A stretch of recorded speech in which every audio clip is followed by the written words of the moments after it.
आज मी जे सांगणार आहे ते ऐकून तुम्हाला कदाचित विश्वासच बसणार नाही, पण हे सगळं खरं आहे. माझ्या आयुष्यातील तो एक आठवडा, तो एक भयानक, रहस्यमय आणि धोक्यांनी भरलेला आठवडा. ज्या आठवड्यात मी मृत्यूच्या इतक्या जवळ गेलो होतो की आजही जेव्हा त्या घटनेचा विचार करतो तेव्हा माझ्या अंगावर काटा येतो. त्या घरात, त्या अंधाऱ्या खोलीत जे काही घडलं ते आज मी तुम्हाला सांगणार आहे.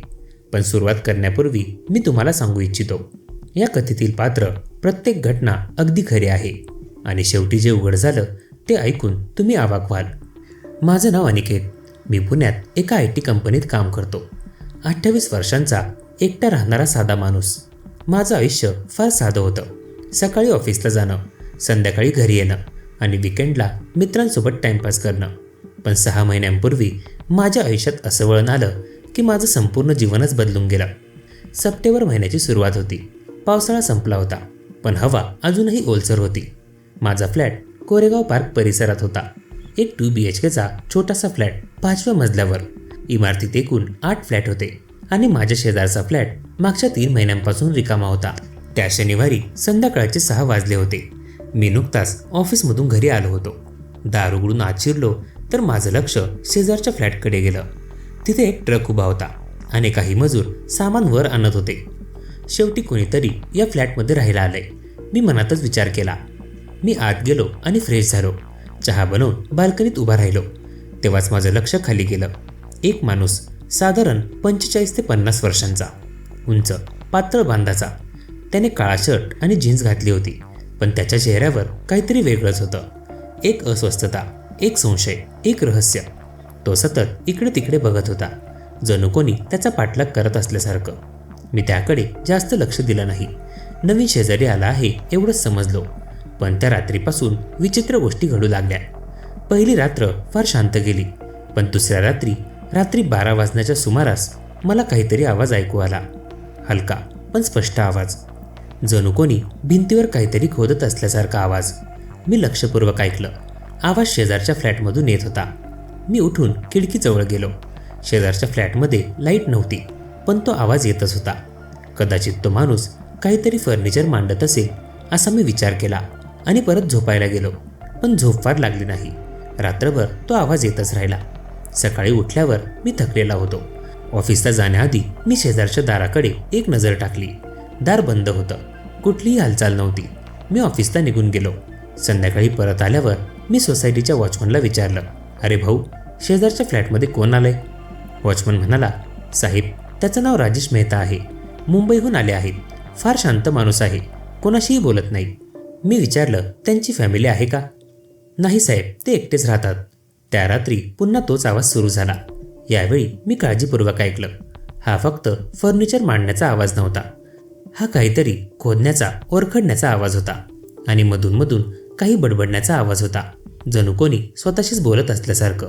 तिसऱ्या दिवशी रविवार होता. मी घरीच होतो. दुपारच्या वेळी मी शेजारच्या दारावर ठोठावलं. काही वेळाने दार उघडलं गेलं. तो माणूस समोर उभा होता. त्याचे डोळे लाल होते, चेहरा कोरडा होता आणि त्याच्या हाताला धुळीचे डाग होते. मी स्मित हास्य देत म्हणालो, नमस्कार, मी तुमच्या शेजारी अनिकेत. तो काही सेकंद माझ्याकडे रिक्तपणे बघत राहिला. मग त्याने खोल आवाजात म्हटलं, मी राजेश. मी पुढे म्हणालो, काही मदत लागली तर मला बिंदास सांगा. तुम्ही कालच नवीन. मी एवढं बोलताच त्याने माझं वाक्य अर्ध्यातच तोडलं. नको, मला काहीही नको. आणि त्याने लगेच दार बंद केलं. मी आश्चर्यचकित होऊन उभा होतो. मी विचार केला, काय विचित्र माणूस आहे. त्या रात्री मी सावध होतो. रात्री 11 वाजता तो आवाज सुरू झाला. यावेळी मी माझा कान भिंतीला लावला. आवाज स्पष्ट ऐकू येत होता, खोदण्याचा आवाज. आणि मग अचानक एक शब्द ऐकू आला, माफ करा, मला माफ करा. माझ्या अंगावर काटा आला. हा माणूस कशाची माफी मागतोय? कोणाकडे माफी मागतोय? चौथ्या दिवशी सकाळी लवकर उठून मी बाल्कनीत उभा राहिलो. मला राजेश खाली बागेत फिरताना दिसला. तो अस्वस्थ दिसत होता.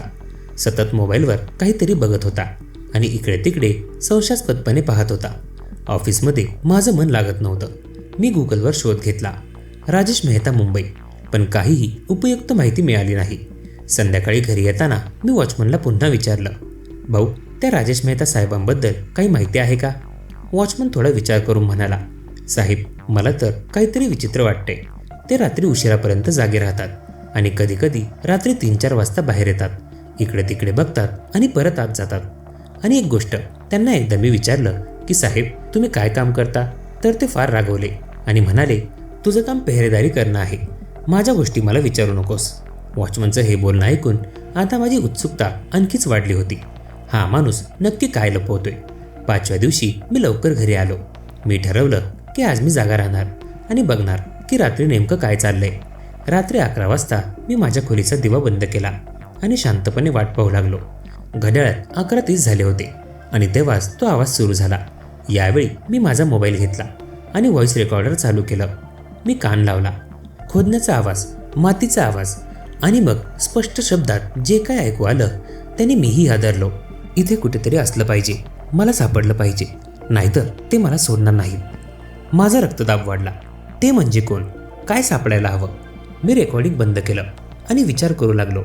6व्या दिवशी मी एक धाडसी निर्णय घेतला। मी माझा मित्र रोहितला फोन केला। रोहित पोलीस होता। मी त्याला सगळं सांगितलं। रोहित म्हणाला, अनिकेत तू खूप फिल्मी दिसतोयस, पण तुझ्या बोलण्यावरून तो माणूस खरंच संशयास्पद वाटतोय। मी काही तपास करतो। 2 तासानंतर रोहितचा फोन आला। त्याचा आवाज गंभीर होता। अनिकेत तू बरोबर होतास, राजेश मेहता हे नाव खोटं आहे।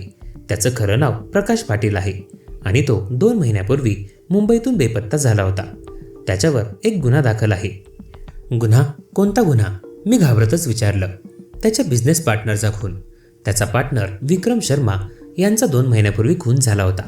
पोलिसांना संशय होता की प्रकाशने हे केलं आहे, पण पुरावा नव्हता आणि प्रकाश बेपत्ता झाला। आता तो तुझ्या शेजारी राहतोय। माझं हृदय धडधडायला लागलं। मग आता काय करायचं? त्यावर रोहित म्हणाला, तू काळजी करू नकोस, मी आत्ताच तिथे येतोय आणि तू कृपया त्या माणसाच्या जवळ जाऊ नकोस। पण नशीब वेगळंच होतं। फोन संपल्यावर मी खिडकीतून बाहेर पाहिलं। प्रकाश त्याच्या बाल्कनीत होता आणि तो माझ्याकडेच बघत होता। आमचे डोळे भिडले। त्याच्या चेहऱ्यावरचा भाव पाहून मला समजलं त्याला माहीत होतं की मला काहीतरी माहिती आहे। तो लगेच आत गेला। मी घाबरलो। मी लगेच रोहितला पुन्हा फोन करू लागलो, पण तेवढ्यात माझ्या दाराची बेल वाजली। ती बेल ऐकताच मी गोठून गेलो। बेल पुन्हा वाजली आणि पुन्हा। मी हळूच दरवाजाजवळ गेलो। आयहोलमधून बाहेर पाहिलं तर प्रकाश दारासमोर उभा होता। त्याच्या हातात काहीतरी होतं, एक वाकडं लोखंड। उघडदार। त्याने शांत पण भयानक आवाजात म्हटलं, मला माहीत आहे तू आत आहेस। मी काय करावं ते कळत नव्हतं। मी मागे सरलो, मोबाईल काढला आणि 100 नंबर डायल करू लागलो। तेवढ्यात दाराला जोरदार धक्का लागला। प्रकाश दार तोडण्याचा प्रयत्न करत होता। मी पळत माझ्या बेडरूममध्ये गेलो आणि दार लॉक केलं। तू पोलिसांना फोन केलास ना? प्रकाश ओरडला। तुझ्यामुळे सगळं संपणार, मला ते सापडलंच पाहिजे। आणि तेवढ्यातच पोलिसांना कॉल जोडला गेला। प्लीज लवकर या। आणि मी त्यांना माझा पत्ता सांगितला। माझा शेजारी माझ्यावर हल्ला करतोय। बाहेर आता सगळे शेजारी जमले होते। आवाज ऐकून सगळे बाहेर आले होते। वॉचमन वर धावून आला। प्रकाश आता माझ्या बेडरूमच्या दाराला धक्के देत होता। तू समजत नाहीस, मी खुनी नाही, मला फक्त ते हिरे सापडायचे आहेत। विक्रमने ते लपवले आणि मेला। आता मला फाशी होणार नाही, कारण मी निर्दोष आहे। दार तुटण्याच्या मार्गावर होतं। मी खिडकीतून मदतीसाठी ओरडू लागलो आणि तेवढ्यात पोलिसांच्या गाडीचा सायरन ऐकू आला। प्रकाश थांबला। तो जाणून होता की आता त्याला पळून जाणं शक्य नाही। रोहित पोलीस टीमसोबत आला। त्याने प्रकाशला अटक केली। माझं दार तोडण्यापूर्वीच ते आले होते। प्रकाशला खाली नेताना तो मला म्हणाला, तुझ्यामुळे माझा शेवटचा पर्यायही संपला। विक्रमने ते हिरे नक्की कुठे लपवलेत हे मला कधीच कळणार नाही आता। पोलिसांनी प्रकाशच्या फ्लॅटची झडती घेतली आणि जे आढळलं ते पाहून सगळेच थक्क झाले। प्रकाशने त्या फ्लॅटमधील बेडरूमची संपूर्ण जमीन खोदली होती। ती खोली छोट्या छोट्या खड्ड्यांनी भरली होती। तो रात्रंदिवस हिरे शोधत होता, पण त्याला काहीच मिळालं नव्हतं। रोहितने मला सगळी कहाणी सांगितली। विक्रम आणि प्रकाश हे बिझनेस पार्टनर होते। त्यांचा हिऱ्यांचा व्यवसाय होता। त्यांनी बेकायदेशीर मार्गाने मुंबईत 2 कोटी रुपयांचे हिरे विकत घेतले होते, पण काही गुंडांना या गोष्टीची माहिती झाली आणि त्यांनी विक्रम आणि प्रकाशला धमकावलं।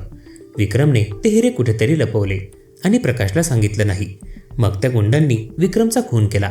प्रकाशला वाटलं की पोलीस त्याला खुनी समजतील, म्हणून तो पळून गेला आणि त्याला माहीत होतं की विक्रमचा पुण्यात फ्लॅट आहे, म्हणून त्याने या बिल्डिंगमधला फ्लॅट भाड्याने घेतला आणि शोधायला सुरुवात केली। मी कुतूहलाने विचारलं, पण हिरे कुठे होते? रोहित हसला। तो म्हणाला, ते तर खूप मनोरंजक आहे। आम्ही विक्रमच्या मुंबईतल्या घराची तपासणी केली आणि शेवटी आम्हाला ते हिरे मिळाले। विक्रमने ते हिरे त्याच्या मुंबईतल्या घरातच किचनच्या झुंबरातच लपवले होते. प्रकाश पुण्यात शोधत होता आणि हिरे मुंबईत होते. त्या बिचाऱ्याने व्यर्थच इतकी झटापट केली. आता माझा श्वास मोकळा झाल्यासारखं वाटत होतं. शेवटी सगळं संपलं होतं. प्रकाशला अटक झाली. तो खुनी नव्हता, पण बेकायदेशीर हिऱ्यांच्या व्यापारात तो सामील होता. त्याला शिक्षा झाली आणि मला एक धडा मिळाला. आपल्या शेजाऱ्यांची काळजी घेणं योग्य आहे, पण सावधपणे. कधीकधी ज्याला आपण निरागस समजतो त्याच्या मागे एक संपूर्ण रहस्यमय जग असू शकतं. त्या रात्री मी पहिल्यांदा निवांत झोपलो. शेजारची खोली आता शांत होती, पण माझ्या मनात त्या आठवड्याच्या आठवणी आजही ताज्या आहेत. रात्रीचा तो खोदण्याचा आवाज, तो रहस्यमय माणूस आणि त्या धडधडत्या क्षणी जेव्हा तो माझ्या दारावर होता. पण खरं सांगायचं तर या सगळ्या प्रकरणातून मला एक महत्त्वाची गोष्ट कळली. लालचा आणि लोभ माणसाला कुठपर्यंत नेऊ शकतो. प्रकाश स्वतःच त्या हिऱ्यांचा गुलाम बनला होता. त्याने आपलं आयुष्य, आपली शांती सगळं गमावलं फक्त त्या चमकणाऱ्या दगडांसाठी. आज जेव्हा मी त्या रिकामा फ्लॅटकडे बघतो तेव्हा मला त्या रात्री आठवतात. पण मला समाधान आहे की मी योग्य गोष्ट केली. मी सावध राहिलो आणि सगळ्यात महत्त्वाचं म्हणजे मी वेळीच मदत मागितली. हीच माझी कहाणी होती. एक रहस्यमय अतिथीची, एका भयानक आठवड्याची आणि एका असामान्य घटनेची कहाणी जी माझ्या आयुष्यात घडली. मंडळी, कशी वाटली ही कथा? ऐकत रहा मनाचे बोल.